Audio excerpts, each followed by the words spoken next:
بسم الله الرحمن الرحيم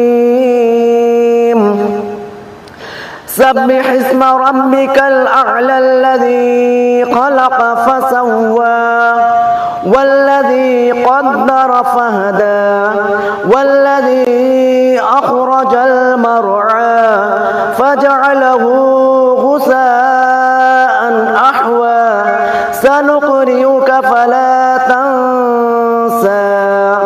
إلا ما شاء الله إنه يعلم الجهر وما يخفى ونيسرك لليسرى فذكر إن نفعت الذكرى سيذكر من يخشى ويتجنبها الأشقى الذي يصلى النار الكبرى ثم لا يموت فيها ولا يحيا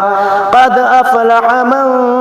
تزكى وذكر اسم ربه فصلى بل تؤثرون الحياة الدنيا والآخرة خير وأبقى